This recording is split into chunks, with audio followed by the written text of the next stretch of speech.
All right.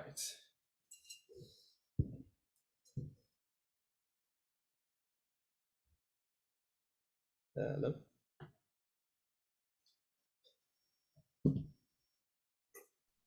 Hi. Okay, okay. Hello. How Again. are you? How are you? I'm good, thank you. How are you? Yeah, good, good, good. Good. So yeah, saw you on Instagram. I was like, right, let's just do a podcast. Love what you're about. Seemed really cool. So Nice one, thank you. And I read up about you. Congrats on 30 under 30. That's amazing. thank you, thank you. Wanted it Yeah, for a while now, since I was like 14. So yeah, I think like you could help like the music producers like with what you do. Like you seem awesome. Like just get across what you do. Obviously we've got like 100,000 students, we've got yeah. like a big following, all of that. And yeah, have you done a podcast before? Yeah, I've done a few. I've done quite Oh, a few. brilliant. Yeah, Okay, yeah. you'll be fine then. So yeah, I'll just get straight into it and start asking you questions. Yeah. All right. So hi guys. So we're joined with Emma the Alchemist. So Emma, tell us a little bit about what you do. Hi, thank you for having me.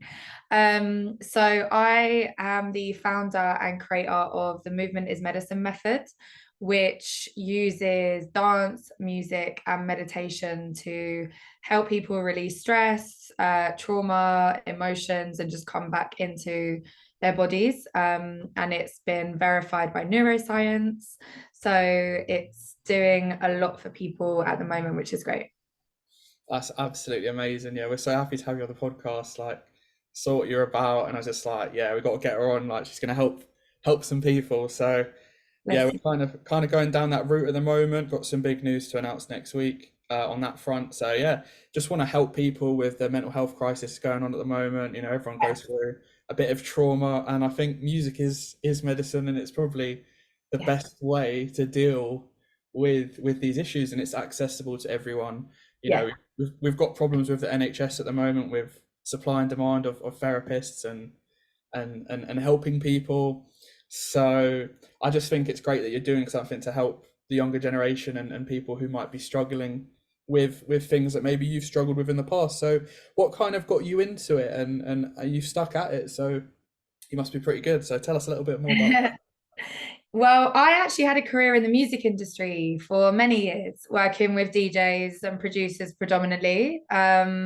So I started my career just doing flyering, like back in the day. I'm 33 this week, so yeah, I was happy birthday. yeah, thank you. But yeah, I was doing flyering at raves, and then I was doing guest lists and like all that kind of stuff. And then I ended up working in a booking agency with some really big house and techno DJs. That's where I started my career. And then I went into a different booking agency that was a lot more corporate. And then I went into artist management and like project management. And then I was working at a record label. So I've done like all sorts of stuff within the music industry and have just basically long and short been a raver since I was like, as soon as I found clubs, I was like, oh, okay, cool. When I was a teenager. So raving and that kind of like those kinds of spaces were my therapy. You know, they were the things that was what I was doing week in, week out. And I got so much from being in those spaces without having the understanding that actually dance is a therapy and music is a medicine. Like they absolutely are. You remove hedonism and suddenly you've just got these spaces that people are going to find a release. So when I was working at the record label, I ended up getting really sick. Like my body just started to slowly but surely just shut down. It wasn't like no one could figure out what was wrong with me. It came under just like kind of mystery illness, and there was loads of speculation thrown around about what it might be. And I ended up going to a hospital in Mexico and had loads of treatment there. I wasn't able to walk, I was having seizures, like I was really sick. And so I ended up, yeah, going on this huge journey, basically, like exploring all of the alternative therapies from around the world. And also was looking at the same time at the science, like looking at neuroscience, looking at the connection between the mind and the body, the nervous system. and like really delved into the deep levels of understanding around dance and music just purely because of my background. And that's where it made the most sense for me. And so when I was in recovery, I was in treatment for like a year, like very intensive treatment, having to like detox my body and do all sorts of other stuff. So when I came out the back end of it, I was really weak and I couldn't really exercise. So I just said to myself that I would dance every day. And the first tune that I put on was a Maya Jane Coles track. I remember it so clearly. I was like, right, what's that going to remind me of, like a point in my life where I was feeling a certain way? I was like, yeah, it's Maya Jane's Cole track. So I put this Maya Jane's Cole tune on and just started to dance. And I was like, oh, yeah, this is like, I've missed this, because this is also, I forgot to mention, this is like, I got sick in 2018. I was in treatment 2019, and then 2020 was the pandemic. So even if I wanted to go and do like things as normal and try and recover that way, it wasn't available to me. So I couldn't just go to a rave. I couldn't just go to a club. I was stuck in my house. I can go to the gym even, you know.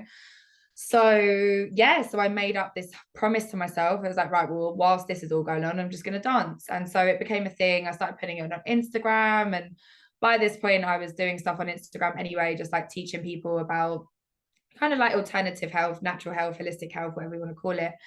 And the dancing stuff really just started to like make people think, and they were like, oh yeah, you're right, this is a thing that we've been doing this week in, week out, like for years. We're just like raving, and we can't rave at the minute, so we might as well just do it. And yeah, it became a thing. And then my page kind of grew, and I put together this whole concept and this method with all of the different teachings that I had worked with and I had studied and I had implemented into my own life. So there was a basis around science, but also alternative sort of therapies in there. And yeah, I started teaching it properly like maybe 2 years ago. No, not even that. Like, yeah, the start of 2021. So 18 months ago now. And it has evolved ever since then, and it's now become like, you know, it's really, really working for people. And yeah, we got this neuroscientist on board, and that's really how I ended up doing what I do, and also having this wide spectrum of knowledge. But it always for me comes back to that level of like dance and music being a therapy, and we don't have to make it like super woo woo. Like in my classes and what I play, it's like tribal house. And like I play like reggae, I play reggaeton, I play Afro house, I play tribal house, I play Latin house, I play anything that's basically going to get people move into a rhythm. Because when you look at all of the indigenous communities and the way that they work with sound, it's all about the drums. So for me personally, like I grew up on drum and bass, like I grew up on like, yeah, house. So it was like, oh, this is there's a reason why I was so attuned to this kind of music, grime, garage. Like I was in all of those raves.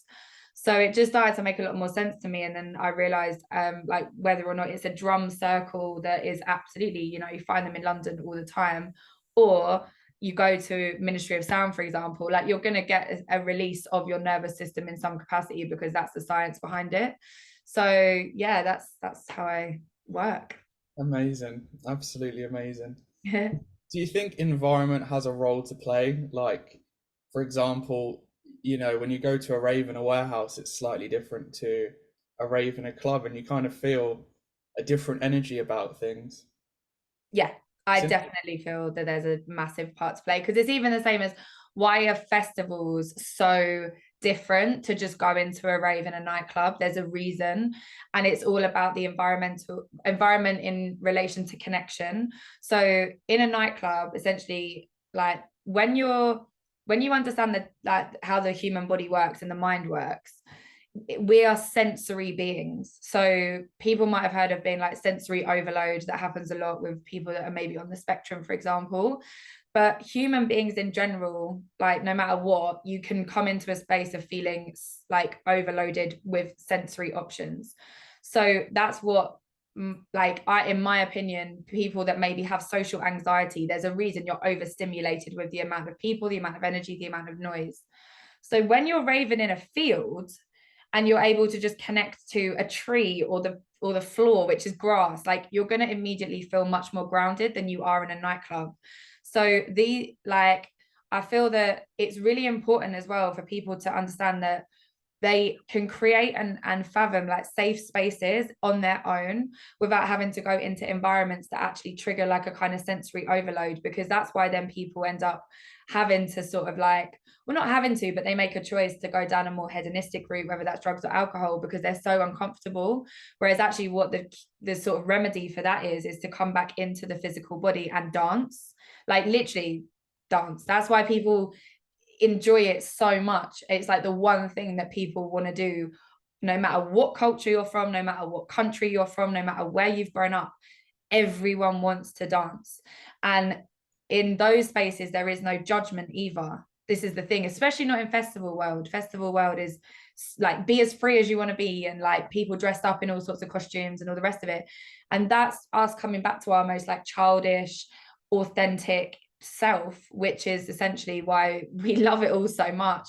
Whereas if you're going to like a club, say you're going to Fabric, and you might not feel that level of freedom in there for whatever reason, and you might not want to go dressed as like the Mario brothers or whatever, because it's not the right environment to do it.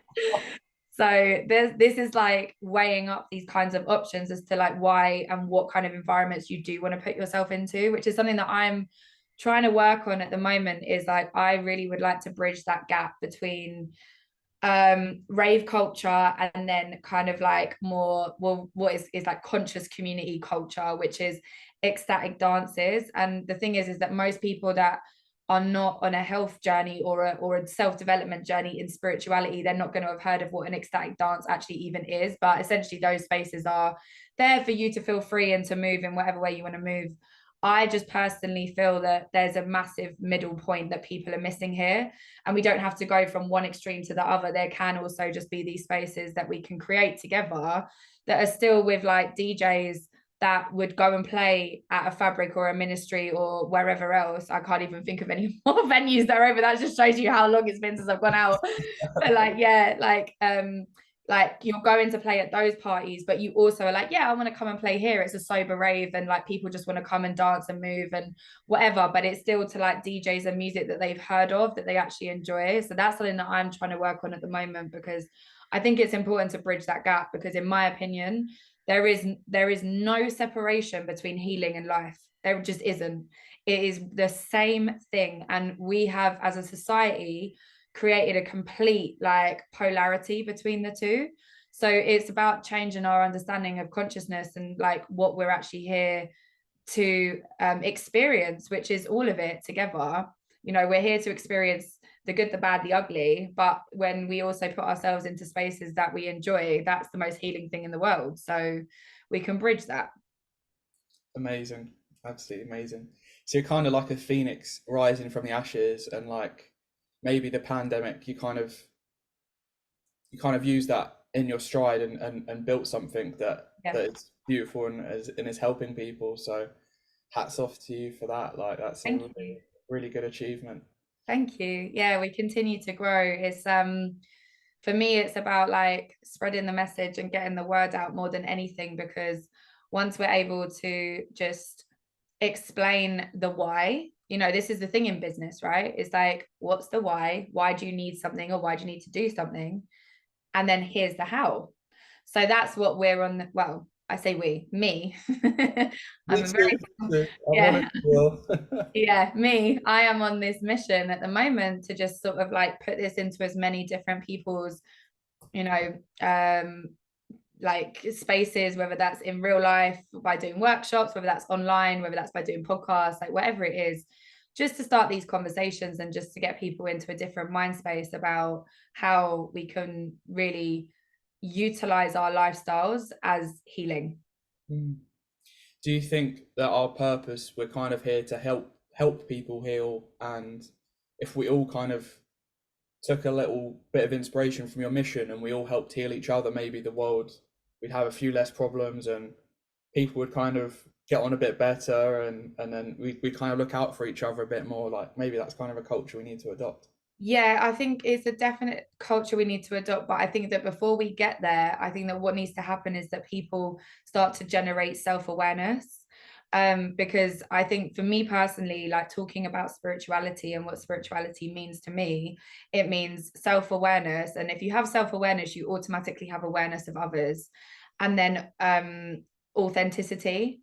So there's so many people that just wear these masks and they live their lives in sort of this autopilot fashion of what they should be doing and what they think they are being guided to do. Maybe that's through parents or societal pressures or all of these different things. And actually, all of us have the ability to be these creative, beautiful people that can lend a helping hand at some point to somebody. We don't have to be a healer to do that. We can just be your next door neighbor needs you to go do some shopping, go and do the shopping. Do you know what I mean?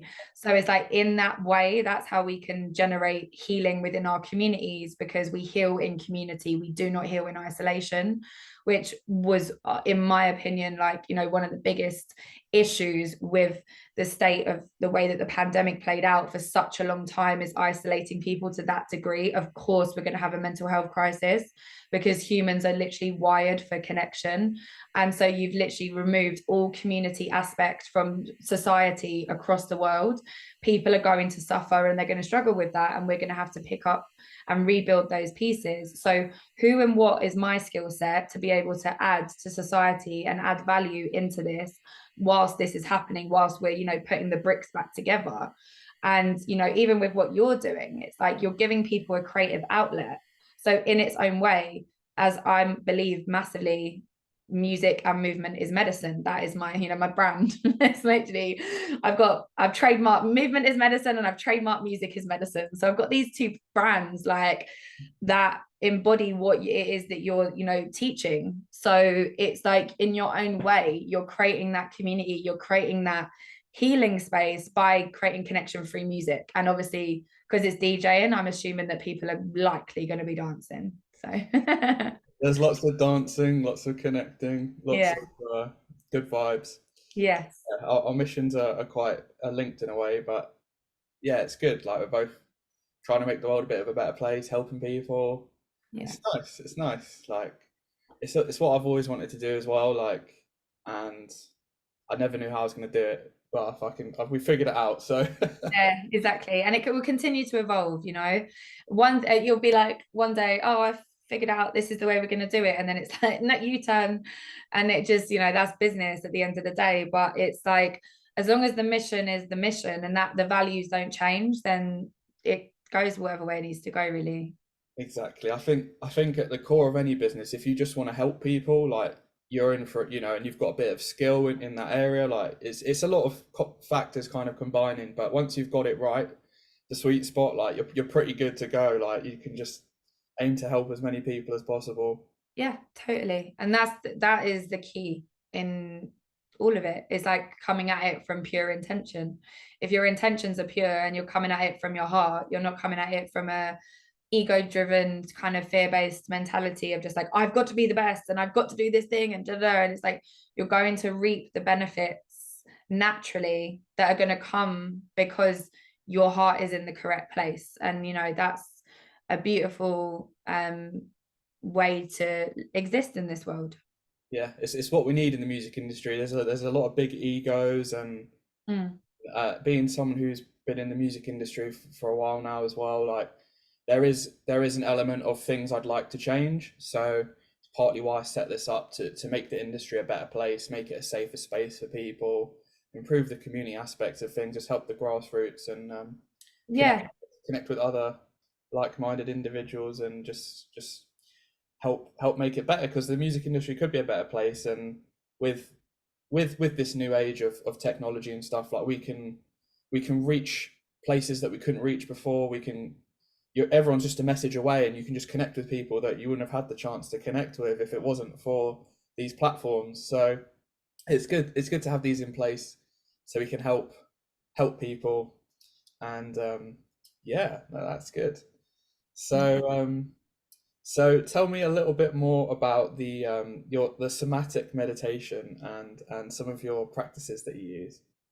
So the word somatic basically just means the body. So what it comes from is they started studying animals in the wild, because they were like, why do animals not get like autoimmune diseases and certain cancers? And like, these are wild animals who every single day go through trauma. Every day they're stressed out because there's predator prey situations going on. So why are they not having the same issues as human beings? And they started studying them, and what they found was that animals absolutely go into the same fight, flight, freeze, and then immobilization responses that humans do when they go through stress and trauma. However, animals have a natural inbuilt mechanism to shake it off. So they literally shake it off. Um, it's like a natural automatic reaction after they've been attacked or whatever. And you'll even forget animals in the wild. Think about people's dogs. When next time you go out and you're walking in a park and you just by happen to see a dog fight, like two dogs have gone up against each other, you'll see afterwards the one that was not coming out as the alpha will go and start shaking. And the reason that that dog is starting to shake is because it's literally discharging its nervous system and shaking off the stress. So it's not going to then carry on that belief system or that stress into the next day. It's not. It's going to be okay. And yeah, this happens in nature every day, all day. Human beings are nature. We are completely, we're animals at the end of the day. And we've also got these mechanisms to shake off our nervous systems and our stress. But we have been so deeply conditioned to believe that it's all in our heads. And so the body and the mind are two separate things. And that's just not true, like at all. And so even within the mental health system at the moment, everything is moving towards embodiment work, and it's under the somatic work, everything, even the psychedelic research is going there. So basically, where the indigenous communities have forever been saying this, they have been saying this forever, whether you go to Central or South America, Africa, you go in, or like anywhere that's got ancient teachings in Asia, the premise is the same. It's in the body. And this is why things like martial arts are a thing. You know, you work up and you work with your energy in martial arts, and you exert it as part of your practice. So yeah, we're sort of a bit behind over here in the West. We're not really up to date with that, and we believe that sitting and talking about stuff is the way to get through it. And there's an absolute necessity for talk therapy, don't get me wrong. However, to truly kind of release that stuff on a physical level, because it is held in the body, they've studied it, the science is there, it has to be through body work. So this is why when you go and get a massage, you might go get this massage and you might feel really, really tense before it. Afterwards, you come out, you feel really floaty, you feel amazing. And then that night, your dreams are crazy. And this is what happens, is that you've released all this stuff and this emotion that's trapped in your body, this trauma, this stress through this massage. And then suddenly your brain goes into the levels of needing to process what that has surfaced. And so basically, with all of this information together, and the way that I also healed myself and what I was doing on myself is like daily things, I started to pull in all of these different belief systems, all of these different teachings, and looked at the science, as I said, looked at the ancient work, especially things like EFT tapping, that's also been proven to help shift and work with emotions. Yeah, tapping's great. So I do that in my practice. I did some training in tapping a few years ago. So all of this stuff that I started to like really understand, I was like, oh, well, we just have to like connect to the body. That's the key of it all. We just have to connect to the body. So what's the best way to connect to the body? Is through touch. So my meditation is all of these different methods combined, but cementing it is touch. So you basically work your way up from your feet all the way up your body, doing like tapping, doing massage, some breathwork techniques, and like nervous system regulation and acupressure points. There's a lot of stuff that I do that's taken from Chinese medicine in relation to the meridian systems. So yeah, it's like a whole combination of different things to just like basically get people to start to feel where they're holding on to some pain, becoming aware of the body, what that feels like, what that looks like. And then once we have gone through that meditation, we get up and we start to go into like something, it's just called bounce and shake. That's what I call it. We just start to bounce and shake. So they go on their tiptoes and they're just bouncing and shaking to the rhythm of the music. So when they're in this like bounce and shake thing, this is where the primal mechanism comes in. Because if you stand there and tell somebody, oh, by the way, you can shake off your trauma, just stand there and jump up and down and shake, they're going to be like, all right, you're nuts. If you put some music on and you are like, just bounce and shake to the rhythm of the music, they're like, oh, okay, yeah, I can do that. You suddenly remove all of that kind of like stuff in their minds about what's really going on here. So yeah, that's what we do. And then I also start to get people to focus in on their hands. So again, just creating that body awareness at all times. You focus in on your hands and focus in on the sensations around the hands. And this comes from Qigong, which is ancient Eastern medicine, about working with your energy. And so we just sort of like move the hands, like when we go raving, people are literally just like gun fingers everywhere, moving their hands up above their heads. This is what we're doing. It's the same thing. So I'm like, okay, cool. Like we just start to move this energy. And Oh, then you're just very aware of your body, you're very aware of the sensations, you're very aware of the energy flow.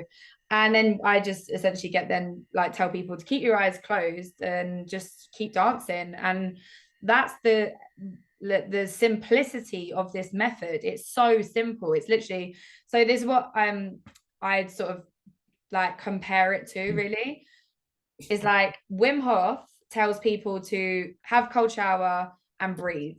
I am telling people to tap and dance. It's literally like the most simple tools in the world, but they absolutely work because they bring you back to your most natural kind of primal state of being. And it's really important though that the music is specific and that the music is very specifically curated. Like I'm a music head, and when I got sick, like I went from having an amazing career and working with some amazing people and being in some incredible environments all over the world to being stuck in a house and I barely even listened to music, and it was just like not me at all. And when I was sort of like figuring out what I was going to do with my life after this crazy situation, it was like, oh, okay, cool. Well, like just start listening to music again. Basically just start listening to music again, because I was the girl, yeah, back in the day, where it was like we go through like MySpace, and then I was on Facebook, and then I was on Twitter, and I was the girl on any of those platforms. I was DMing, messaging people like, I need that tune, like I don't know who you are, I just need that tune. I was finding stuff on SoundCloud and the Mixcloud, and then just like DMing everyone, because that's the kind of person I was like, I need to know what that tune is. So when I started to do this work, I was like, oh my God, it's the same thing. I'm doing the same thing. I'm just like doing it in a slightly different way. I'm able to curate. I'm able to actually put together playlists. I'm able to actually like take people on a bit of a journey. And I'm not even DJing at this point. I'm just playing my Spotify playlist, but it's still a curation. My Spotify, I've never released one tune, and I've got like 1,600 followers on Spotify. So it's like this is the thing, when you come into that understanding and that ability, like of what all of this means and how to put it all together, is like every aspect of the work is important, and especially the music curation. Like you can't just throw a couple tunes together and be like, okay, dance now. No, it's all to do with the BPM. It's all to do with the flow of the class. It's all to do with the first bit with the meditation. The first few tunes are very slow, like really slow, because we're only just getting in. And then the music starts to speed up, the BPM speeds up a bit. And then we get to the sort of like bit where we stand up, and it goes straight up to the other end of the spectrum. So this is like how essentially I used to feel, yeah, when I would go raving. It was literally like start of the night was a bit slow, and then you get into it, and then eventually you're like at that like 2-3 a.m. mark, and you're just like, oh yes, I'm in it. And it's the same concept. Like honestly, I pulled in this whole life here and then there's life here, and I've just merged them. amazing, brilliant. It's a fusion of science and movement. It's amazing. Yeah. It's really amazing. I love how everything is science backed and you can explain everything.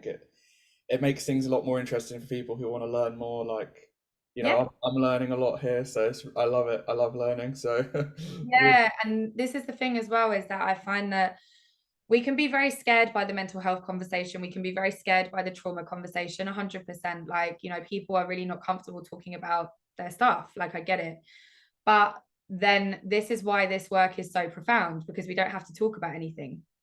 This is the key. You don't have to come to my class and tell me a word about what you're going through, but I guarantee that you're going to come and you're going to feel 10 million times better than when you started after my class, because you've literally gone through a whole process of being able to release whatever that was that you were holding on to.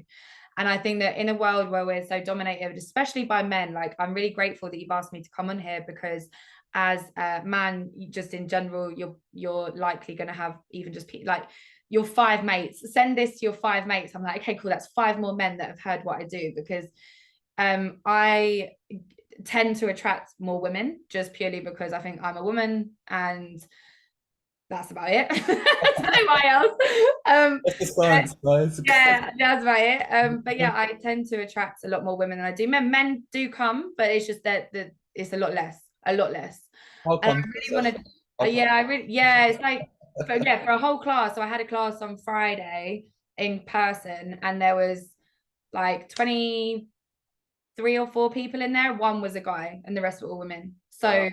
and it's like, I was so grateful he came and he loved it. He had a great time. But it's like, I just feel that this work it's not gender in any way. It's literally for everyone, and it's about decoding and breaking it down by what I said earlier, which is, here's the why, and once you understand the why, then you come to the how. And it was really good for me this year, actually, because I did a lot of festivals this year, and I was back at Secret Garden Party. I was teaching at a Secret Garden Party, and I haven't been Secret Garden in, well, it hasn't been on in years, but I haven't been in a like since I was working in that industry. I think since I was like tour managing, which is like years ago. So I went back to Secret Garden Party, and I was like, oh, nothing's changed. And then but the one thing that was so interesting to me was that, like, wandering around, I in music spaces tend to get recognized now, which is beautiful. I'm super grateful for it, where people come up and they're like, oh, I love your work. And I'm like, oh, and at Secret Garden Party, the people that were coming up to me, these are like big grown men. They're like, I love your work. And I'm like, oh, have you come to any of my stuff? They're like, no, I have learned all this stuff on Instagram because of the way that you're teaching it, that has just made sense for me in so many ways. And I'm like, oh, okay, cool, great. Like, that's all that's needed, because even if you understand the fact that movement is medicine, and now your way of dealing with that is coming to a festival and coming and shacking it out at a festival, then I've done my job. You don't have to come to my class. You're still in that understanding and that level of like mentality and that level of consciousness that you understand that you are doing something for your mind and body in this space. So that for me is beautiful. And yeah, it's like delivering this message to as many people as possible. Like, we've all got a mission, right? We've all got our own mission statements. Mine is literally like, as many people as possible, I need to get this message to them. Brilliant. Well, we're going to help spread that message at Music Work. We'll tell our 100,000 students. Thank you. Something I'm passionate about. I'm really passionate about giving people a platform, especially women on my platform, because I know how it is. Something about social media, men get men following them, women get women, or stuff like that. But Yeah. it's some of YouTube, like my whole audience is men, but I think women would love to learn DJing as well, stuff like that. 100%. So yeah, it's interesting to merge and then get a mixture of an audience, and then it helps more people. So there's a huge percentage of the population that's men, so we need to get the message to them for you. Totally. And the thing is that, like, because I feel that men find it harder to communicate, because that's how we're raised, is that there's so much conditioning around men and the way that they are in relation to their mental health. It's like, if we're now in this space where men's mental health is a massive issue, which it is, it's a huge issue, and we don't have the resources or enough therapists or enough, the NHS is not coping with the amount of people coming in going, I need support, I need help. Like, that was already happening pre-pandemic. Now it's even worse. So what are the other options that we can supply people with, which is information and education? I had to teach myself everything. So for me, it's like, I had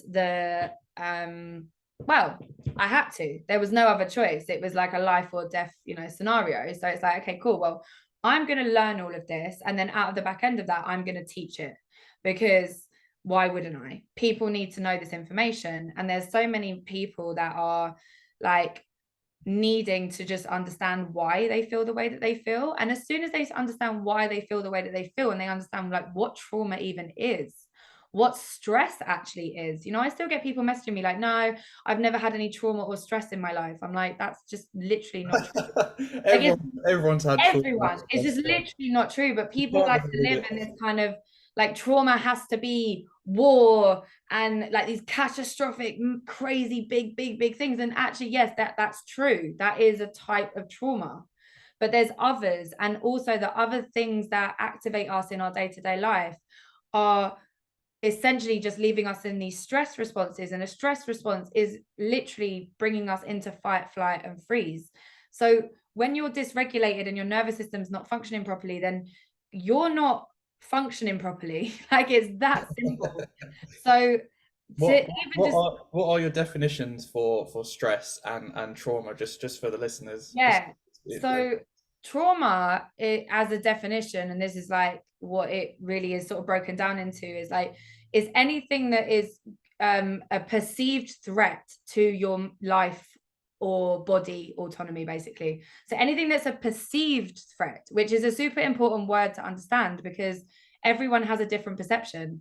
So for you and I always use this analogy because I think it's the best way to get this across. You and I could be in a car accident, and we're we're unharmed physically, and we get out the car, and then we go and we sort it all out, and we're both okay. The cars mash up, but we're okay. So that's the most important thing. So we then but then after say a week, you're fine. You just get on with your life. You're like, oh yeah, no, look, we're nearly, you know, could have been worse, could have been hurt. I'm good. I'm grateful that we're alive. That's you. I, for whatever reason, because I've had other stress maybe going on in my life, or I haven't dealt with some stuff from before, like even in childhood or whatever, my perception of that is completely different to you. And suddenly I've got PTSD symptoms. I'm having nightmares. I'm having flashbacks. I can't function. I'm really struggling. I'm having panic attacks. Why is that the case? Because we've just been in the same accident and we've come out the exact same way. But we're not coming out the exact same way because our makeup and our history are entirely different. So this is the key with it. And this is also why it's up to no one ever to dictate to anyone, no, you can't, you shouldn't feel like that.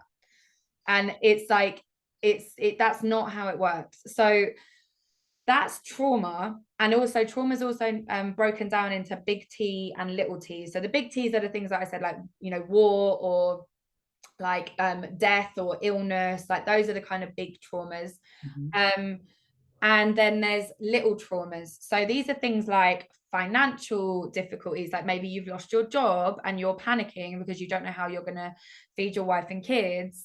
Like, that is actually a trauma because you're in survival mode, because you don't know how you're going to pay your bills to have a roof over your head to eat. That's literal survival, which a lot of people live day in, day out. They live paycheck to paycheck.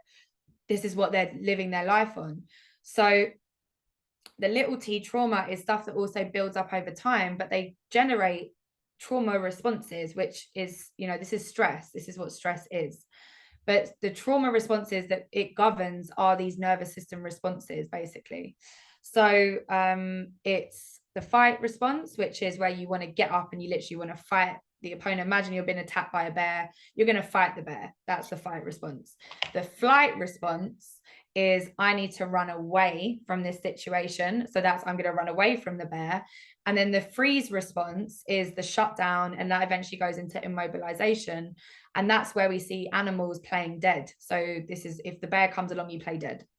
So if you're in the fight response, your emotional reactions and triggers are going to be things like anger and frustration, and you're raging, like you're angry, you want to get this emotion out. And this is why things like boxing and kickboxing are great for those people that are stuck in fight responses, which is usually men, are more so because because of the testosterone, because the nervous system has a direct impact on our hormones. So when you're activated and you're going into that fight responses, I'm here to protect.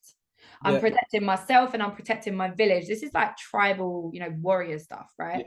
Yeah. Yeah. So basically it's like, right, okay, cool, I'm going to protect. So that's the fight mode. Now, if somebody's just activated you because you've just like received an email, where's all that energy going? Because you haven't finished the event. This is the problem. And this is what's happening.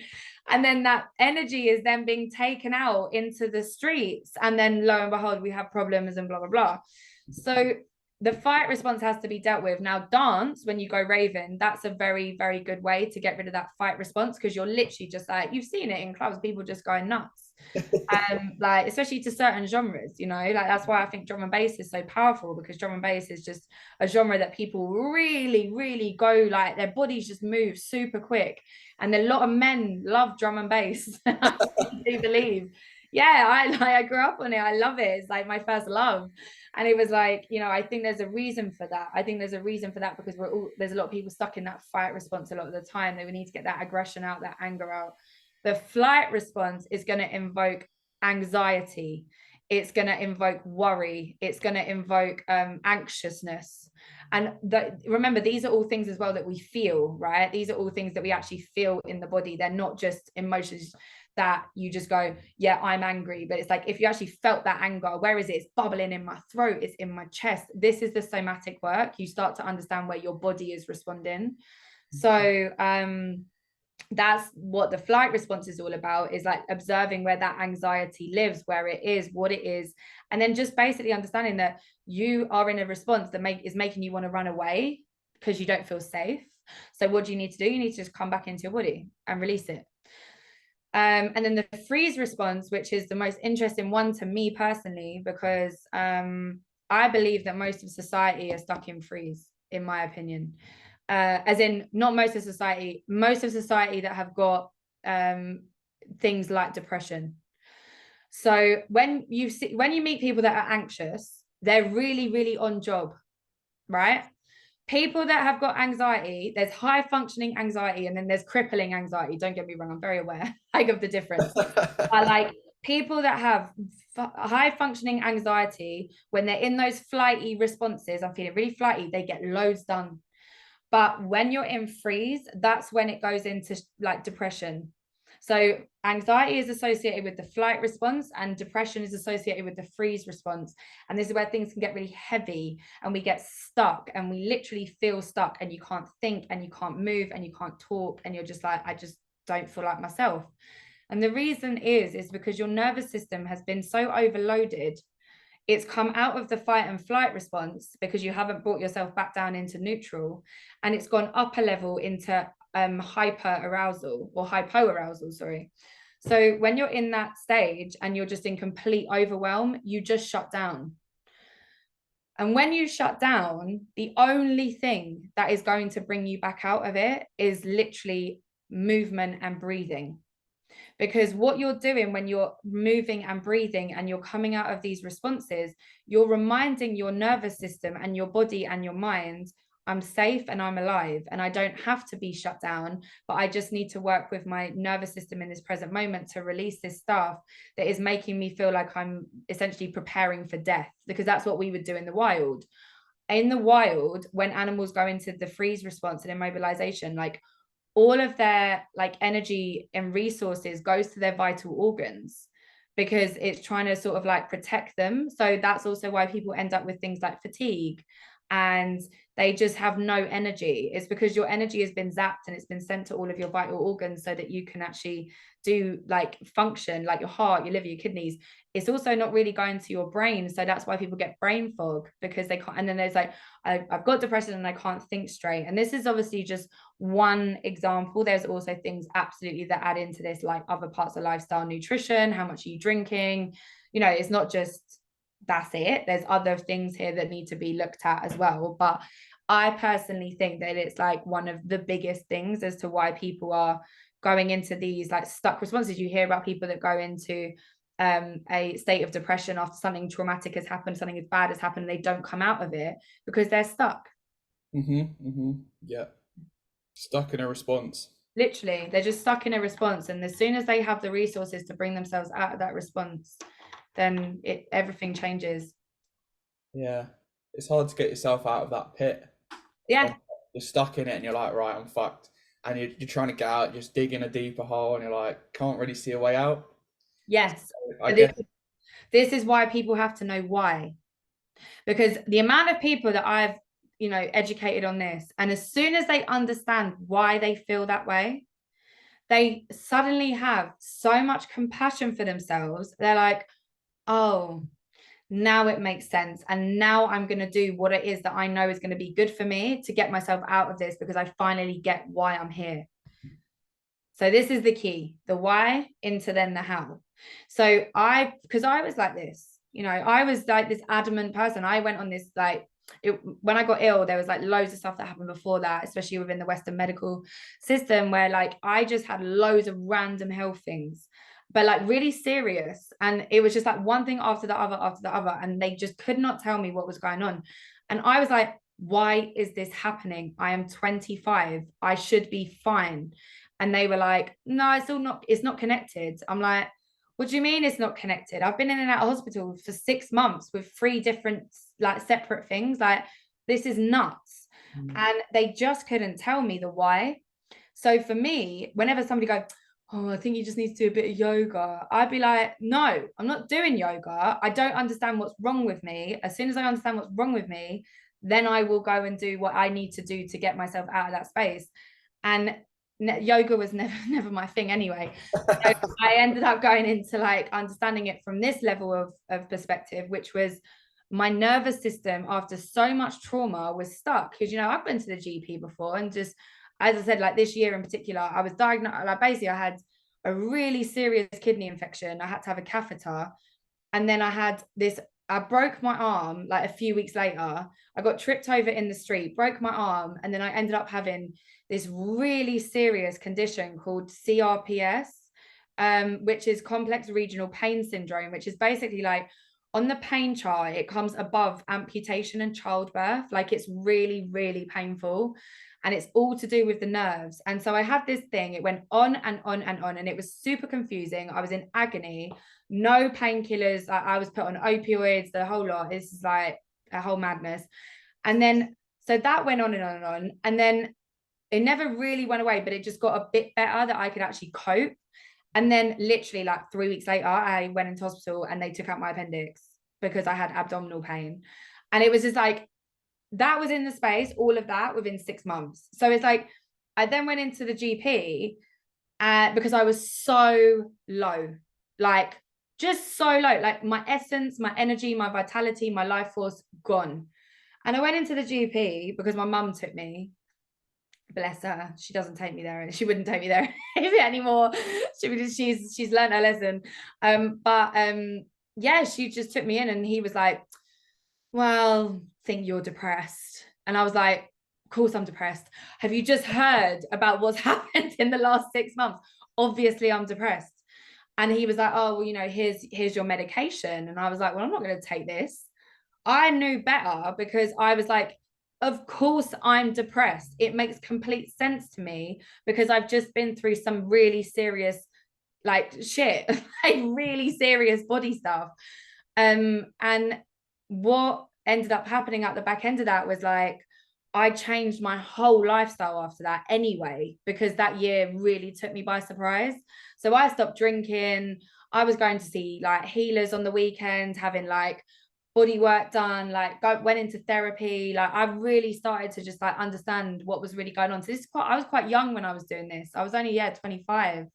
So I think that when you understand it I was so like set on finding out why and the reason, that now everything that I do and the way that I have to deliver this work to people is giving them the why. Otherwise, you won't do it. You won't make the changes. We can lead a horse to water all day long, but like, you're not going to make those changes at all unless the horse is like, oh yeah, no, I know why we're going over this mountain now. have a horse. Yeah. Amazing. So yeah, um, I'm gonna have to get you on as a guest another time, because I have something I've got to shoot to in like 9 minutes. Do your thing. But it was lovely to catch up with you, and yeah, I hopefully meet you in person one day and keep up the good work. I'm glad. Yeah. Thank you Definitely. so much. Thank you for having me. Thank you for letting me share. All right, thanks for sharing your story, and I'll let you know when I get this posted. Yes, perfect. All Nice right, I'll one. speak to you soon. All right, Thank nice. you.